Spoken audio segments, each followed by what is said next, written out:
Welcome back to... It's coming. You know those days when you're just like, oh, maybe you're having one right now. Maybe work's stressful, there's some family drama, you've had an argument, whatever. Nothing too serious, but ugh. When I was a teenager and having one of those days, well-meaning relatives and friends used to say to me, Alex, why don't you go for a walk? And I remember being so annoyed because I was like, what will that do, Grandma? But now I'm a bit older. I kind of see what they were trying to say. Humans have a natural negativity bias, validated countless times across numerous psychological studies all over the world. It makes sense. It's primal. Our ancestors who thought everything was great all the time probably got eaten. So when assessing any situation, there is always the temptation to lean into what could change, what could be better, what's not great. And that, of course, extends into football analysis. And nowadays, with many people getting a complete overload of information, it's even harder than ever to get a clear assessment of anything football related. The third bit of information I took in on Monday morning after the time and the weather was that Martinelli might be injured. Might be. I just don't need to know that. I don't know what a muscle edema is, and frankly, I don't want to know. The walk, literal or not, that I rejected in my youthful angst is not to fix the problems, it's to contextualize them. By getting out in nature, getting into the body, getting a bit of perspective, the problems don't disappear, they just appear at the size they actually are. So what I hope this video will be is a version of that walk, not literally, for Arsenal fans and Arsenal right now. Because firstly, I sense the start to this season will age very, very well in hindsight. And secondly, I think this is the best version of Arsenal we've seen under Mikel Arteta. And I could be wrong, but I'm not sure that's a view shared by everyone. The first thing to look at is this from Mark Stats Club. This is the total per 90 XG for and against in the opening 7 games for all the Premier League clubs. However, it only takes into account the minutes where the games were 11v11. So for us, it discounts the 100 or so minutes down to 10 men against City and Brighton, for United before the Bruno red, and so on and so on. And look where we are, right out on top with the most XG created and the least XG conceded, in the best league in the world. The 2 sending offs for Trossard and Rice were incredibly frustrating, but I think in the midst of all that, some might have taken on a bit of a woe is us attitude that's coloured how we've actually done on the pitch. It's taken the shine off just how good we've been and dominated the narrative. If we don't get those 2 sendings off, we win those games and we sit top of the league on 21 points, having been away to Villa, City and Spurs. I'm certain. And I'm certain because if you look at the running XG data against Brighton, courtesy of Scott Willis, it's clear as day where that game was going before the red card. An Arsenal win. And we still ended that game with a higher XG than them after creating some big chances with 10 men. And against City, if you take out that early goal, which skews it, we were clearly in the ascendancy as the first half was coming to a close. In fact, City created about 0.2 XG between the Haaland goal at minute 9 and the red card. But also, we have eyes.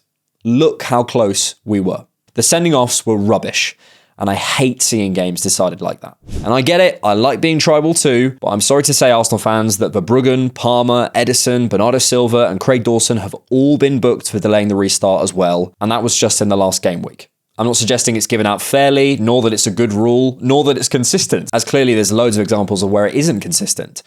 But my point is, it's not just happening to us. And I think that singled out attitude has clouded just how good we've been for many, both internally and externally of Arsenal, on the pitch. So that's coloured it, in my opinion. But what else? Mark Stats Club coming in clutch again. Yes, Mark. This time it's points per game versus schedule difficulty. Schedule difficulty is obviously a bit subjective. If you care and you want to read about how they've done it for this graph, I'll link the explanation in the description, but it's pretty comprehensive and fair in my view. Personally, I think this is a little bit harsh on us, but it's still pretty good reading. We're obviously smashing it on points per game. I suspect the 2 home fixtures against Southampton and Leicester have skewed it somewhat, but still, we're above Liverpool, Villa and Newcastle, and I'd argue we're closer to City than this graph suggests. But let me put it a different way. If I asked you to draw up a list of the 38 Premier League games Arsenal will play this season and give me your top 10 hardest fixtures, what would they be? For me, personally, City away is always number 1, probably followed by Liverpool away, but I'm still holding back a bit of judgment on Slot before some big tests for them soon. Aston Villa away, especially at the moment, is definitely in my top 10, and Spurs away is definitely in my top 10. In other words, we've played almost a third of the 10 most difficult fixtures you can play in a season, including the most difficult, within 7 games. 3 of the most difficult out of the way, within 7. That's not proportional across the season, so I think we've done very well. Add on to that a fairly favourable Christmas period where we don't leave London after November the 26th in Portugal until a trip south to Brighton in early January. There's reasons to be cautiously optimistic about our fixtures, in my view. March might be our next hardest month, depending on the UEFA Champions League. Next, the goals we've conceded. 7 in 10 matches in all competitions. No one likes conceding, but I genuinely think there are 3 goals worth actually looking at out of those 10 fixtures. 3 of note in nearly 1,000 minutes of football. In the league, Joao Pedro's and John Stones' goals were down to 10 men, so it's hard to comment, and James Justin's first was a total freak. I think Raya had it covered without the deflection. In the cup competitions, we've conceded nothing in the UEFA Champions League, and 1 breakaway goal with Jorginho on the transition control against Bolton in the Rob Holding testimonial. The only 3 worth looking at for me are Justin's second, Archer's goal, and Haaland's. Those who watched my analysis for a long time will know I only really like talking about goals conceded when you can see patterns attached. For example, Spurs conceding goals from set pieces, or us giving the ball away in build-up in 22-23. We spoke about Haaland's goal in our video about Calafiori, and although, as I said at the time, I think a number of players could do better, it's not the sort of goal we usually concede, so let's let it go, but with an eye on Calafiori's distances, as that could be a pattern. On Archer's goal, firstly, I think it's a foul on Sterling, and secondly, people don't realise it was deflected. I think Saliba could do a touch better as he finds himself a little too far over to his right, but Saliba getting it wrong is certainly not a pattern, and it comes off his boot if you watch closely. You can just about make it out here, and I actually think Raya saves it if it doesn't. And finally, Justin's is a wonder goal. I only think it's maybe worth looking at because Trossard switches off a touch, but that's not something consistent for me, as he's usually excellent. Regardless, we're not sat here going, oh yeah, usual Arsenal conceding at the near post, or oh yeah, classic switching off at the back post. I did a video a while back looking at every goal we conceded in 22-23, and there were patterns. For example, getting transition through, and then we signed Declan Rice. You're going to concede, but even in the small sample we have, we're not conceding in a consistent way. If any of those highlighted continue throughout the season, yeah, we need to talk. And I do have half an eye on Calafiori, but for now, considering how good our defensive numbers are, I think we're okay. But let's say you're not convinced. Nah, mate, James Justin's going to score 3 against us in the reverse fixture. I don't like stats, I use my eyes, mate. You top gooners are always looking for the positives. Okay, fine. But I bet you're someone who loves an individual excelling, right? Because we've got 3, and I'd argue maybe some more Arsenal players in the form of their lives. Bukayo Saka is unplayable right now. Unplayable. Pick your favourite way of judging it. Is it the way he gets you off his seat? How teams set up to try and shut him down? Is it that he's the face of England and the Premier League these days? Is it who scored metrics? Is it the captaincy? Is it the responsibility he's taking? Is it words at his birthday? Is it shots taken and created? Is it key passes? Is it assists? Is it big chances? What do you want? He is absurd. Absurd. And he's one of our own. He, for me, isn't in the Mbappe, Haaland, Vinny debate yet, but he's firmly in now that Kane, Salah, Bellingham conversation. Anyone remember last year when I was debating about whether he was world-class or not?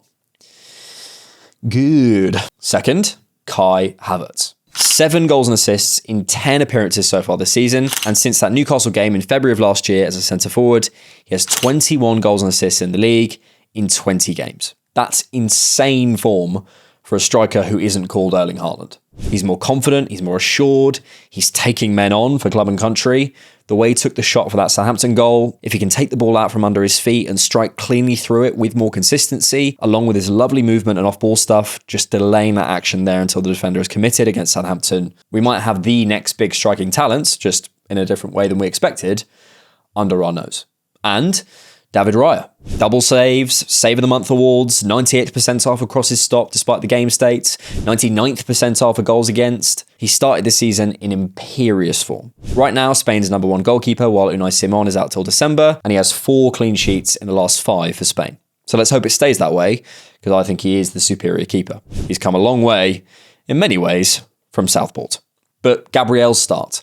Martinelli coming back into form. Timber barely missing a beat despite his ACL. Saliba always there. Of course, there's a symbiosis here. The individuals can't thrive without the system. But some of Arsenal's individuals are thriving. And I think a few of them have gone up a level and, as Arteta has said, have a level to go. And that might be the difference this season. Oh, and our captain's been out, so we haven't started what I would consider our first choice midfield this season in any game. Look at the bench in a few of those Premier League games, and it tells you a story of how we've also been without some of the more fringe players who could have eased some burdens. Zinchenko, Tomiyasu and so on. And this is all without mentioning we're unbeaten in both UEFA Champions League and the EFL Cup. It's funny how quickly you get used to high standards. We've scored 16 goals in our last 5 matches. If that had happened a few years ago, I'd called police. We have established ourselves at the top again. And over a larger sample, I think we'll see the underlying numbers playing catch up too. And along with the team maturing, I think my expectations have matured too. There was a time where I would have been desperate for all the field tilt and possession, to have the lowest PPDA, to be at the extremes of this graph, direct speed versus passes per sequence, courtesy of The Athletic. But I think this is just a consequence of our ability, which I love now, of being able to play any type of game. Comfortable win. Put past mistakes to bed, then deal with a unique situation, then big derby win with no midfield, then a complex European away night, then 10 men dig in, then sweep aside a smaller side, then get it over the line, then European giants crushed, then come from behind. We can do it all now. It's not about being naive or ignorant to our mistakes or the things that we can improve. There's obviously things we can improve. I've mentioned them in this video, but just sitting there and saying Arsenal should be performing at this level, so I won't praise them if they are, only slate them if they're not, it's just ignorant of context. This is the elite level. There is no better level. I'm not trying to be positive. These are objective facts. This Arsenal team are golden. Special. This is a special era. Naturally, we'll focus on incidents. We'll ask provocative questions about where we could improve.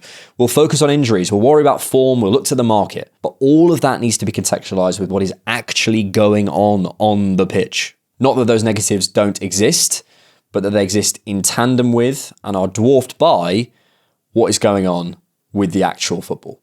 Okay, proverbial walk over. We're back into the thick of it this weekend away at Bournemouth in what will inevitably be a tough game, and I can't wait to be right back amongst it. If you like The Different Knock, you can support us on Patreon monthly, or you can buy us a coffee.